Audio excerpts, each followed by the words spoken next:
દેવ દિવાળી પર્વે 1.11 લાખ દીવડાઓનો ભવ્ય દીપોત્સવ યોજાયો. સોનાના આભૂષણોની જેમ ઝગમગી ઉઠ્યું મંદિર પરિસર. પવિત્ર દેવ દિવાળીના પાવન પર્વ નિમિત્તે નડિયાદની ધાર્મિક ઓળખ સમા સુપ્રસિદ્ધ સંતરામ મંદિર ખાતે ભવ્ય દીપોત્સવનું આયોજન કરવામાં આવ્યું હતું. છેલ્લા 150 વર્ષથી ચાલી આવતી પરંપરાને અનુસરીને મંદિર પરિસરને 1,11,000 દીવડાઓથી ઝગમગાવવામાં આવ્યું હતું.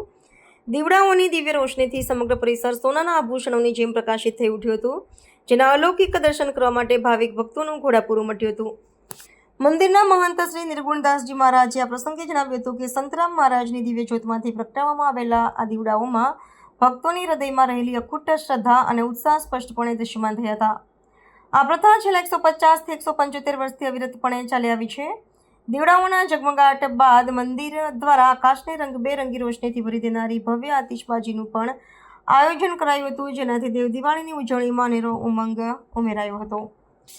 અદ્ભુત અને અલૌકિક શણગારના દર્શનનો લાભ લેવા માટે ન માત્ર નડિયાદના પરંતુ આસપાસના વિસ્તારોમાંથી પણ મોટી સંખ્યામાં શ્રદ્ધાળુઓ ઉમટી પડ્યા હતા. માત્ર 2 કલાકના ગાળામાં 30,000થી વધુ લોકોએ દર્શન કરીને પોતાના જીવન ધન્ય માન્યું હતું. ભક્તોની વિશાળ હાજરીથી મંદિરનું સમગ્ર ચોગાન છલકાઈ ગયું હતું. આ ભવ્ય આયોજન દ્વારા નડિયાદની ધાર્મિક ઓળખ વધુ પ્રબળ બની છે અને શ્રદ્ધા તથા ભક્તિનું મહાપ્રદર્શન થયું છે.